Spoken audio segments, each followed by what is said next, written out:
Come and listen to my story about a man named Jed. A poor mountaineer barely kept his family fed. And then one day he was shooting at some food, and up through the ground come a bubbling crew.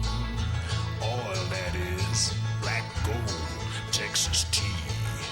Well, the first thing you know, old Jed's a millionaire. Kinfolk said, Jed, move away from there. Said, California is the place you ought to be. So they loaded up the truck and they moved to Beverly Hills, that is, swimming pools, movie stars, the Beverly Hillbillies.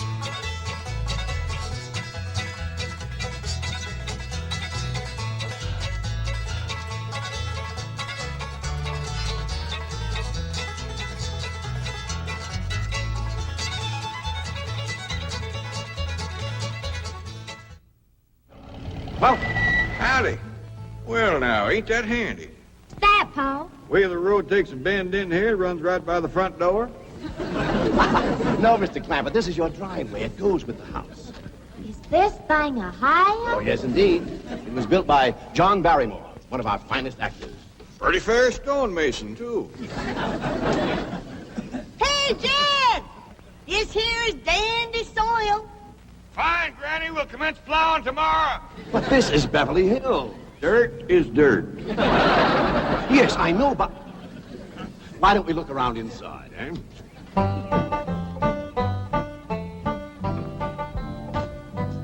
Well, here we are.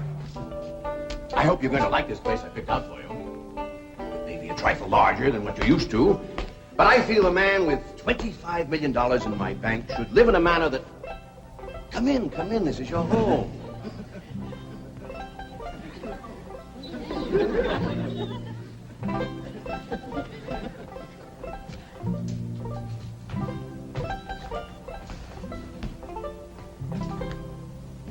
As I say, it may be a bit more than you're used to, but I'm sure you'll be comfortable.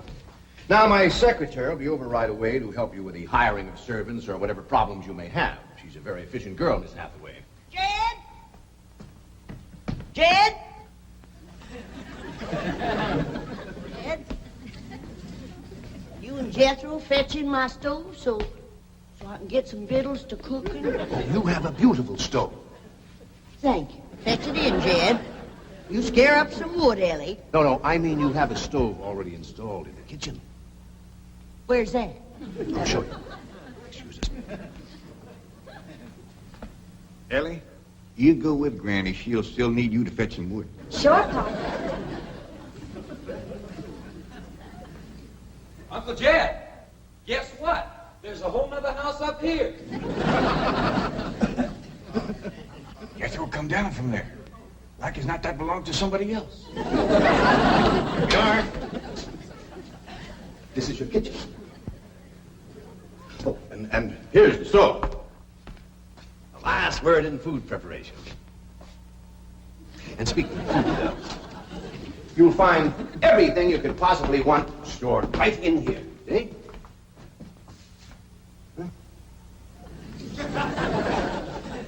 Well, I'll leave you ladies to your culinary delights. Au revoir. Bon appetit. Talks gibberish. You set a great deal of store in this here stove, Granny. Well, we'll see. Ellie, you run out and fetch some wood. I'll get a fire to going in here and we'll see. Jethro, I hope it's all right for you to be missing school. Oh, sure, Uncle Jed. They ain't straight in the 5th grade.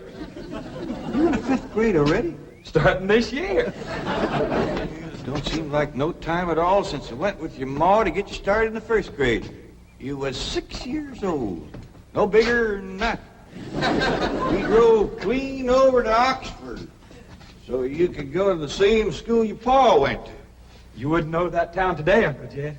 Oxford? Yes, sir.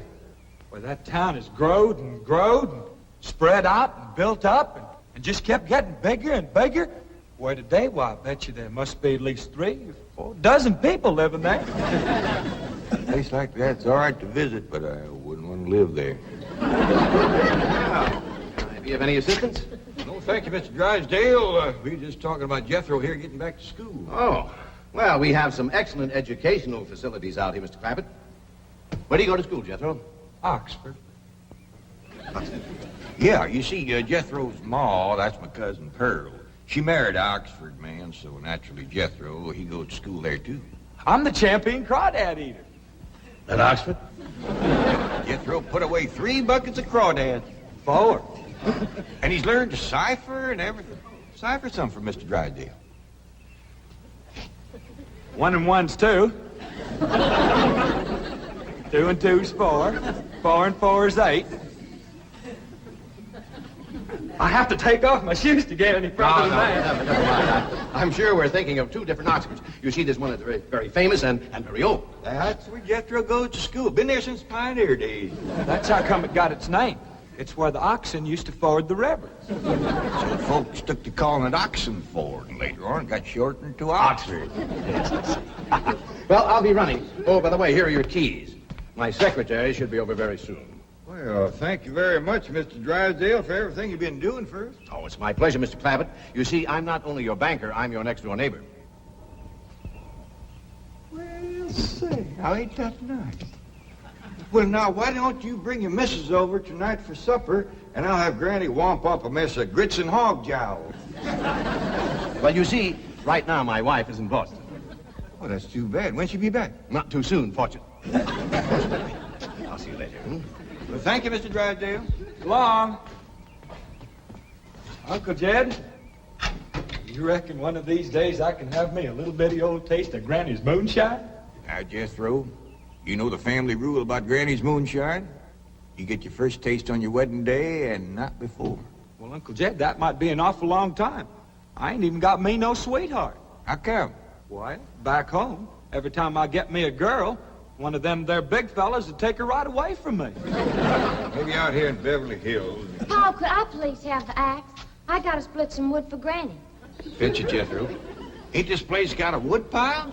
Not that I can find, but I found a whole row of black old dead tree trunks, pretty near as high as this height. Are they kind of big for you to tackle? Well, shucks, no, Paul. They're only this big around, and all trimmed and topped and strung together with the black rope, so as no matter which one you cut, the others keep it from falling. Somebody had a right smart idea there. Just the same, I think I'd rather have Jethro do the cutting. Oh, Paul, let me. Cutting trees and chopping logs ain't no work for a girl. I'm just as strong as Jethro. You ain't neither. I am so. You ain't neither. I am so, too. You want to wrestle? Darn tootin'. Now, here. That ain't no fair fight. Somebody's gonna get hurt. Now, yeah, you see? You're getting too rough. Jethro. A person can get crippled from a hold like that. Get up from there. I can't, Uncle Jed.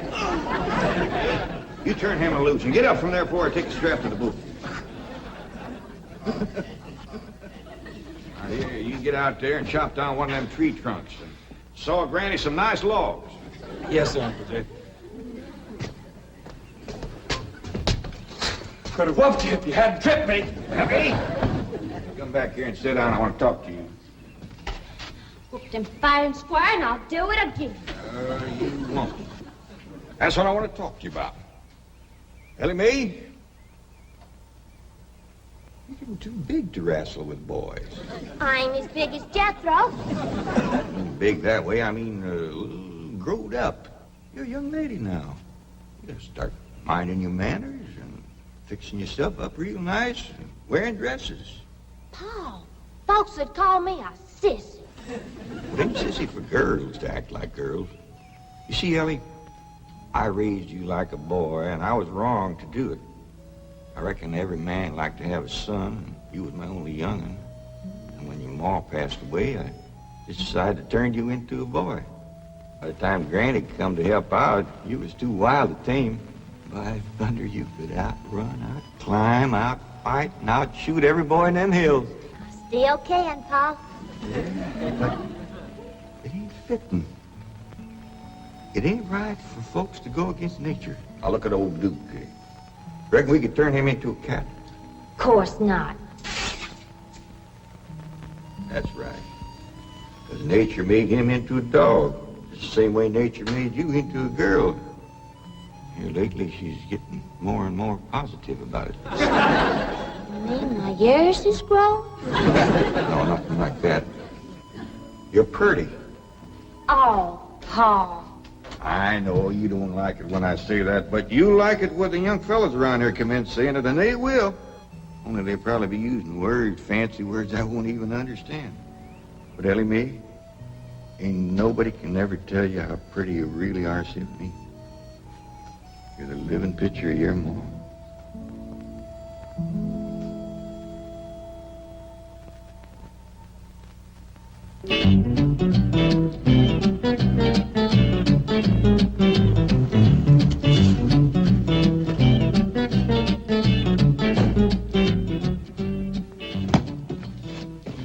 You still here? I thought you were going up to the Clampett estate. I didn't think it prudent for us both to be absent simultaneously. In the event of crises... The only crises you have to worry about right now is keeping Mr. J.D. Clampett happy. Now get up there. Tell me, how did you like the flamingos? What flamingos? I thought pink flamingos around the swimming pool would add a rather elegant touch. Mr. Clampett is not a man educated to elegance. That will take time. Right now, there are more pressing problems. Of course, getting settled, the servant problem. Well, whatever they are, just get up there and solve them. Now, J.D. Clampett is this bank's largest depositor, and I'm making his satisfaction your responsibility. I accept the mantle of responsibility with which you have cloaked my shoulders. And I shall so conduct myself that if this great financial institution shall last 1,000 years, people will still say, this was their finest hour.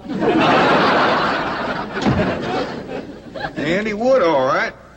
Got a lot of pitch and tar in it. Ought to burn real good. Yeah. That flimsy grate holds up.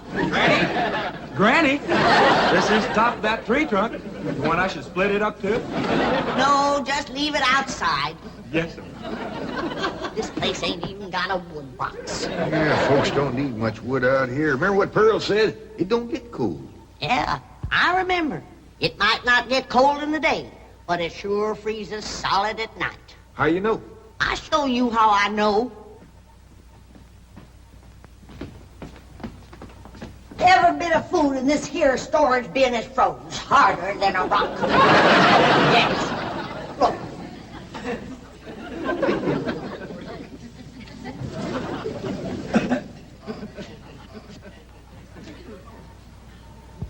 Mighty thin-skinned hog.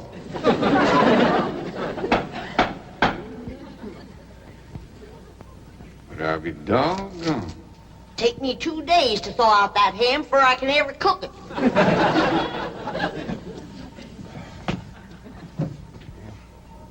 People ought to know better than store food up against the north wall. Tomorrow we'll dig us a root cellar and we put all this stuff in it. Jethro, go on out there and catch us a chicken. Okay, Uncle Jay.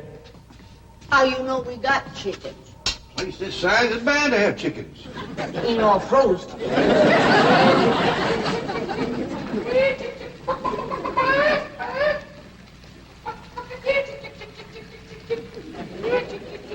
Chick, chick, chick, chick, chick, chick, chick.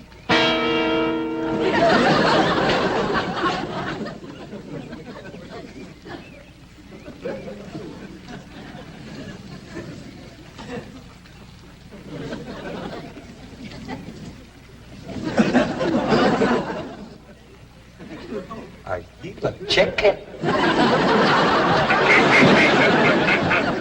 Here's that bucket. You want it?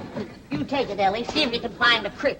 I gotta have some water. You know a pump on this place? It ain't even got a well. Uncle Jed, Uncle Jed. Yeah, boy. Did you find a chicken? I found something. I ain't sure if it's a chicken, a goose, a duck, or what. Where is it? I couldn't catch it. That thing can outrun a jackrabbit. There ain't no goose or duck. Must be a chicken. If it is, Ma was right about things growing bigger out here. That thing was this high. A chicken? Ah, Jethro. Honest, it's got legs this long. Gibby's on the drumstick. Drumstick ain't much. Whoever gets that neck is eating from now on. It commences here and runs plumb up to here. Jethro, you ain't forgot what I said about Granny's jug of liquor. I ain't been at Granny's jug. You have your in for it. Honest, cross my heart. Where'd you see this chicken? Down by the cement pond. Cement pond. Uncle Jed, that pond is the fanciest thing you ever did see. Why, they is steps. So's the cattle can walk right down into it and get a drink. And up at one end, there's a lady standing there made out of rock. And she's a pouring water out of a jar right into that cement pond. Oh. Well, that's how come that big old pink chicken to get away from me.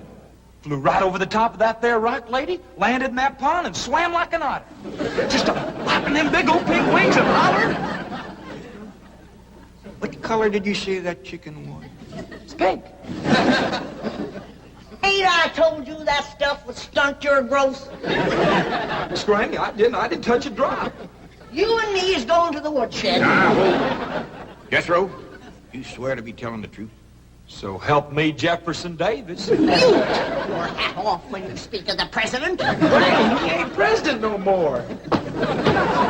I'll have no Yankee talk in my kitchen. Jethro, you and me is going back out there and corner that chicken. Granny, you get your fire to going. Ellie Mae, you sweep up out front and keep your eyes open for that Miss Hathaway. I'm counting on her to take you in hand and get you in the right kind of clothes. Come on. Pink chicken.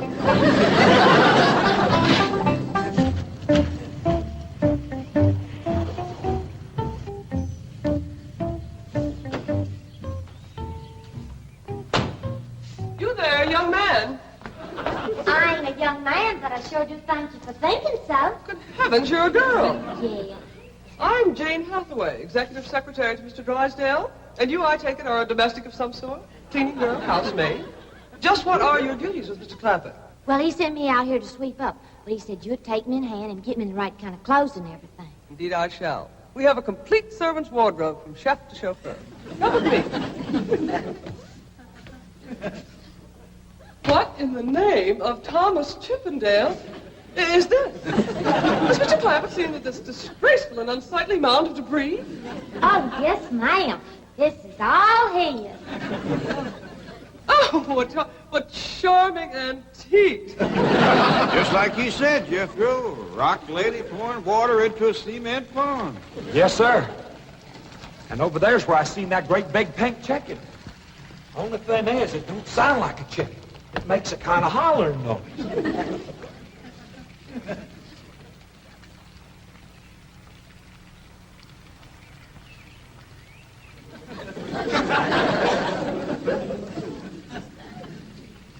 Reckon you'd make a hollering noise, too, if you was to lay egg like that. Man, oh, man. That's what I call an egg. And you won't have to worry about food now. Wait till she cooks this.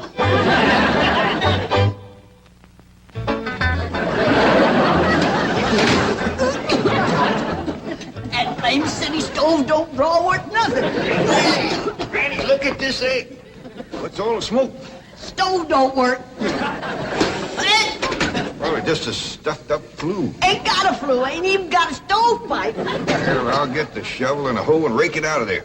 You keep this egg.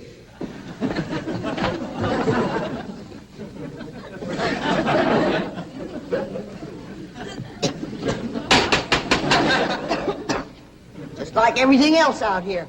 Froze solid.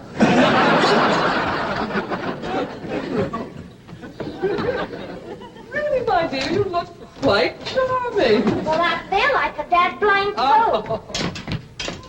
Just a moment. Yes, now, I'll be right back. Oh, that was my pa. I take it he's a gardener. Oh, yes, ma'am. Pa just can't wait to commence gardening. Apparently. However, as though I admire his enthusiasm, I must forbid him access through the main entrance. Now, tell me about the rest of the staff. Is there a chauffeur? A what? Someone who does the driving. Oh, yes, ma'am. That's Jethro. Of course, I don't reckon he can stay around very long. He's got to get back to Oxford and go to school. Oxford? He attends Oxford University? Well, he just calls it school. Pa went to school there, too. Oh, yes. Old school time. Great pride, those Oxford men.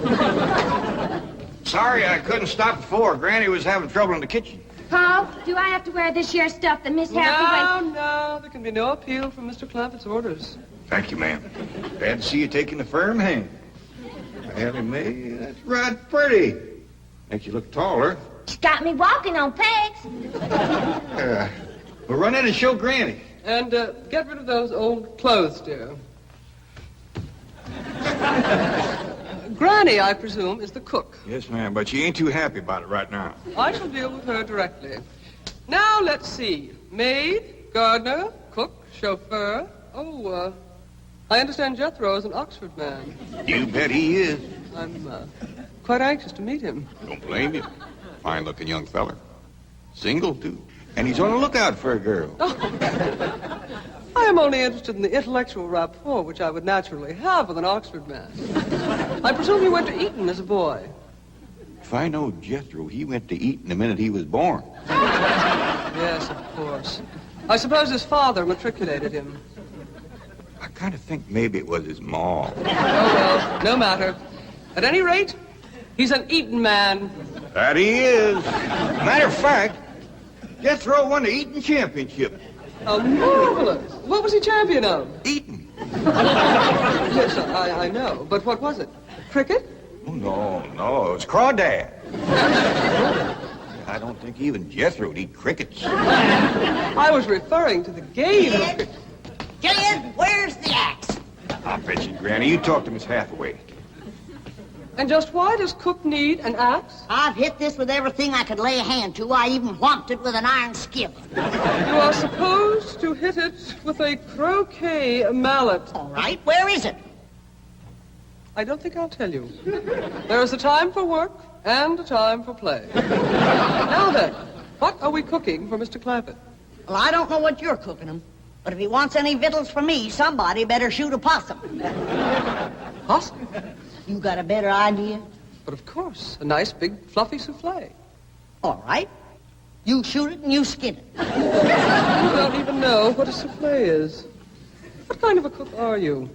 I'm a cook with a stove that don't draw, food that's froze solid, chickens that can't be caught, eggs that can't be broke, and a smart alecky city woman telling me my business. That's what kind of a cook I am. Mind your tongue, little woman. I can have your job. You sure can, and the sooner the better. Jethro's coming, and just wait till you see what he's got. Thank heaven. Now I can have an intelligent conversation. Look, Granny, I caught that big chicken. I hope it ain't as tough as its egg. That is a flamingo. Oh, no, ma'am. That's my nephew, Jethro. Jethro, say hello to Miss Hathaway. I didn't mind him. This the ding dangest chicken you ever did see. You go to school at Oxford? Yes, ma'am. I'm in the 5th grade. Stop dragging and wring that chicken's neck. Ellie Mae! No, stop, you barbarian. Don't harm one feather of that beautiful bird. I've taken just about as much as I'm going to take from you. Yeah, Granny. Ellie, you get the fire going under the big kettle outdoors. Young lady, where is your maid's uniform? I ain't going away. Oh, yes, you are. No, I ain't. Oh, yes, you are, if I must subdue you forcefully. I wouldn't try Hang that. on to me. Don't. Tried to tell you. I'll set on her, Ellie. You get the fire to go. Now, here, Granny. Come on, let her up. Get off of her. You are discharged. All of you. Sacked. Fired. You are the most incompetent, insubordinate, belligerent group of domestics it has ever been my misfortune. Hathaway! Ah, Chief, you're just in time to help me take disciplinary action. You're fired. I've already told them. Not them, you. These people are the Clampetts. Clampett? Yes, that's right. Now go back to the office and pick up your severance pay. You are through. Now, Mr. Drysdale, hold on a spell. I reckon there's been a kind of a misunderstanding. But this little lady's been a right big help to us. Why, she fit in just like one of the family. Matter of fact, her and me is going out hunting. Ain't that right, Miss Hathaway? Yes, indeed. Yeah. Jethro, you can take that pink chicken back out to the cement pond. We're going out and shoot us a nice, big, fluffy souffle.